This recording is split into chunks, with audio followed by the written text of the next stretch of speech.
Fortuna या part of Fortune क्या होता है, अर्थात भाग्य का एक ऐसा भाग, जन्म कुंडली में भाग्य का एक ऐसा भाग जहां से हमें भाग्य का पता चलता है, वो हमारे भाग्य का निर्धारण करता है।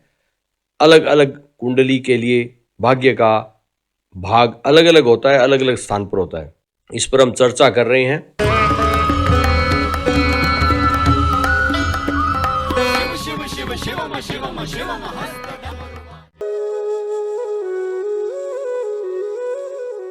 रेस्टो पार्क में आपका स्वागत है। आपके समक्ष उपस्थित हूँ स्वामी आत्मविश्वास महेश चंद्र पुरोहित। प्रिय दर्शकों, ज्योतिष में भाग्य का एक भाग गणितीय बिंदु होता है जो जीवन के उन क्षेत्रों को इंगित करता है जहां व्यक्ति को सफलता या सौभाग्य का अनुभव हो सकता है। इसे भाग्य का भाग या पार्स फॉर्चूना के नाम से भी जाना जाता है। भाग्य के भाग के लिए किसी व्यक्ति के जन्म के समय सूर्य, चंद्रमा और लग्न की स्थिति के आधार पर गणना की जाती है।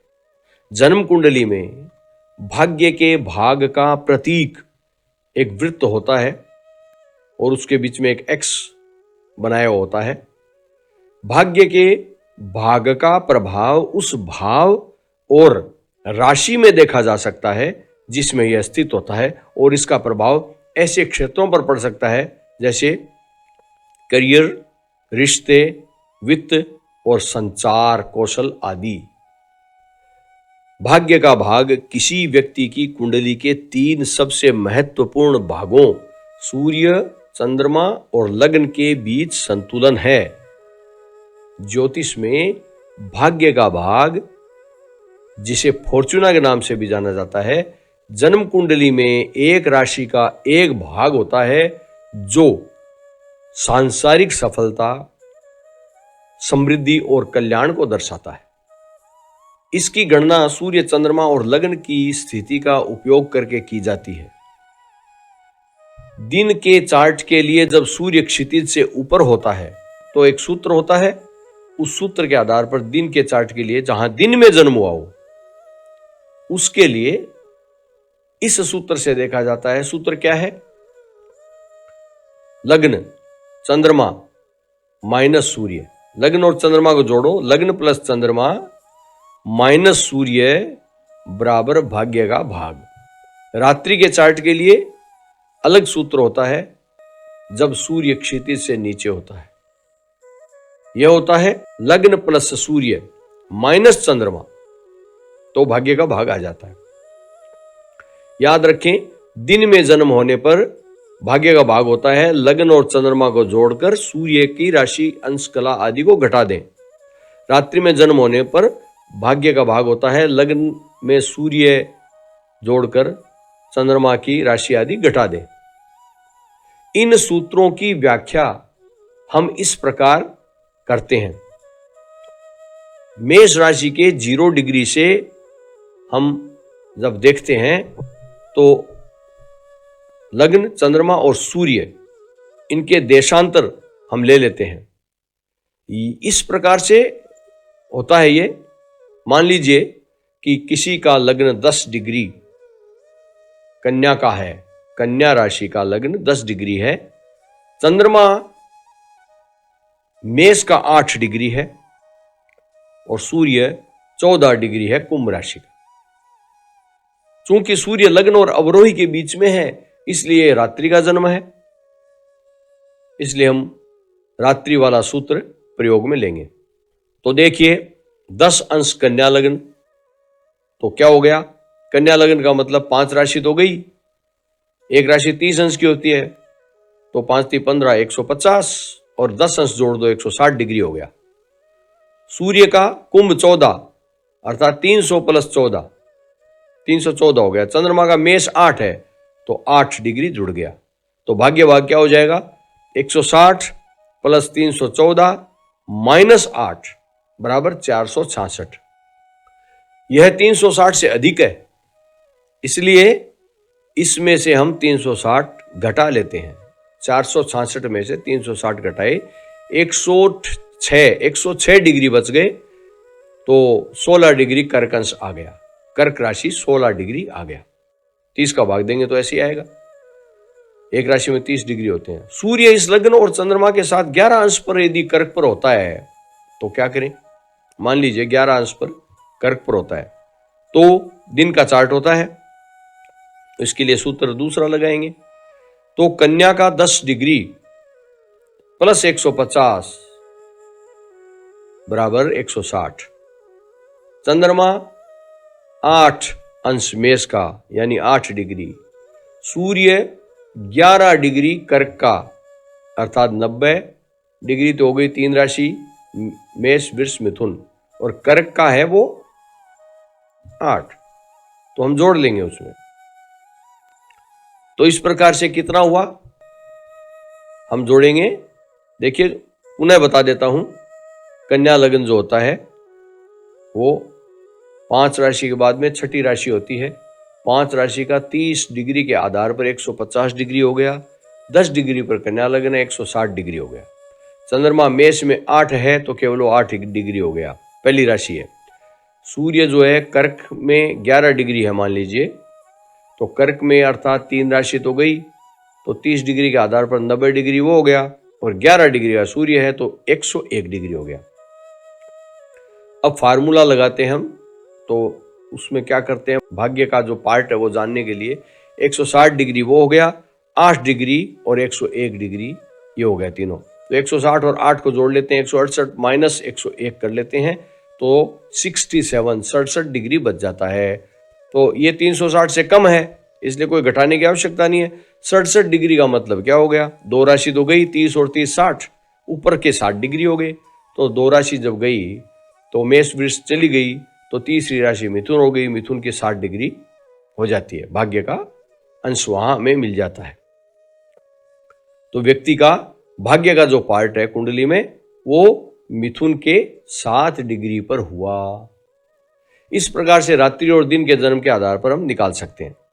भाग्य का भाग उन क्षेत्रों को इंगित करता है जहां आपके पास जन्मजात प्रतिभाएं हो और अद्भुत क्षमताएं हो जो सफलता और आनंद की ओर ले जाती है। चार्ट में इसका स्थान यह दिखा सकता है कि व्यक्ति स्वाभाविक रूप से कहां भाग्यशाली है और कहां संतुष्टि मिल सकती है। परंपरा के अनुसार ज्योतिषीय भागों या लोट को अक्सर अरबी भागों के रूप में संदर्भित किया जाता है, लेकिन वास्तव में वे अरबी सभ्यताओं से भी पुराने हैं, जो संभवतः उन्हें सुदूर पूर्व या मिस्र या दोनों से प्राप्त करते थे।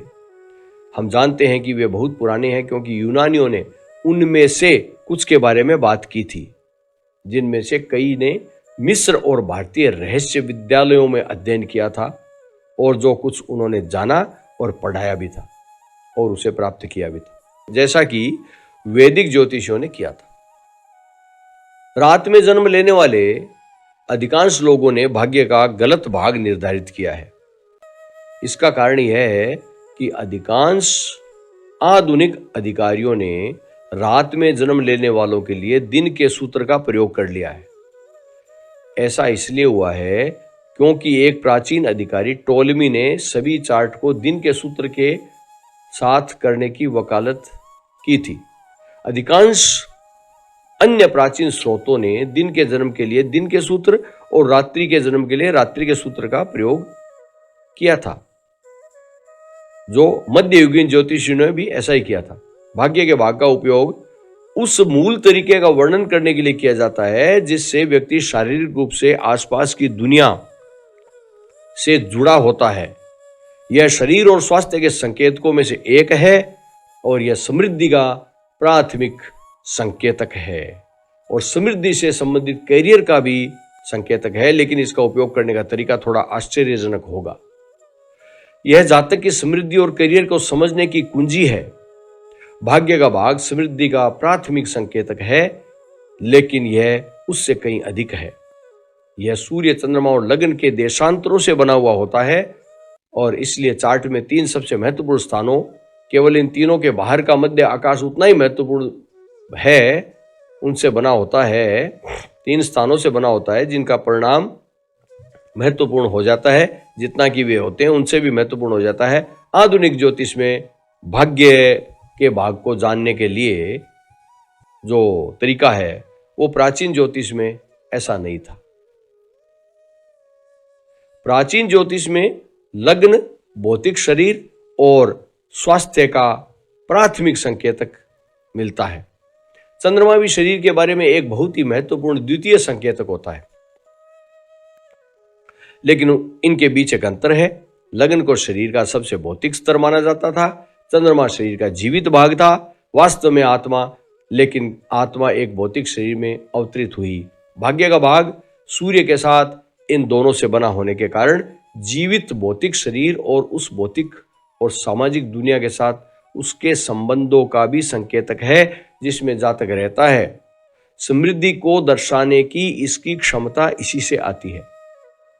यदि भाग्य का भाग अच्छी स्थिति में हो तो जातक और उस भौतिक और सामाजिक दुनिया के बीच का संबंध जिसमें वह रहता है वह ऐसा होता है जो जातक का समर्थन करता है और जातक को अच्छी तरह से जीने में सक्षम बनाता है।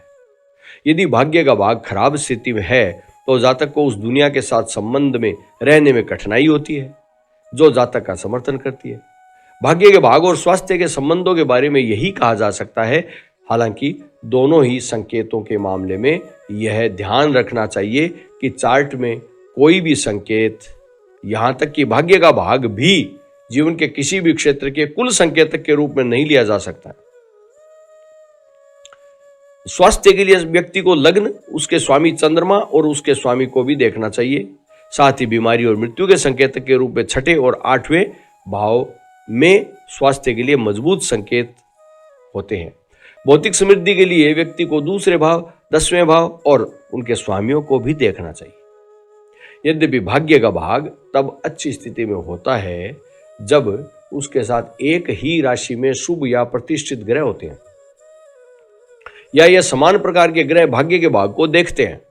इसके अलावा यह भी कहा जाता है कि यदि यह शुभ ग्रहों की राशि में हो तो यह भाग्य के भाग की मदद करता है, और चार्ट में कोई भी बिंदु किसी प्रतिष्ठित ग्रह की राशि में होने से मदद करता है।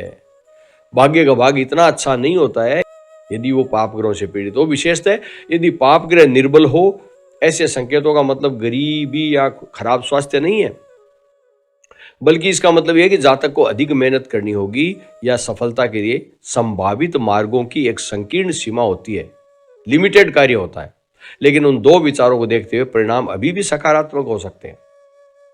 भाग्य के भाग का चिन्ह फॉर्चूना प्रणाली का पहला भाव होता है, और फॉर्चूना प्रणाली का पहला भाव उस राशि के 0 डिग्री से 30 डिग्री तक फैला हुआ होता है जिसमें भाग स्थित है, और फॉर्चूना प्रणाली के प्रत्येक अन्य भाव भी अपने संबंधित संकेतों के 0 डिग्री से 30 डिग्री तक फैले हुए होते हैं। भाग्य भाव अर्थात फॉर्चूना चार्ट में कहां स्थित होकर क्या फल प्रदान करते हैं, इसके लिए हम आगे चर्चा करेंगे अन्य वीडियो में।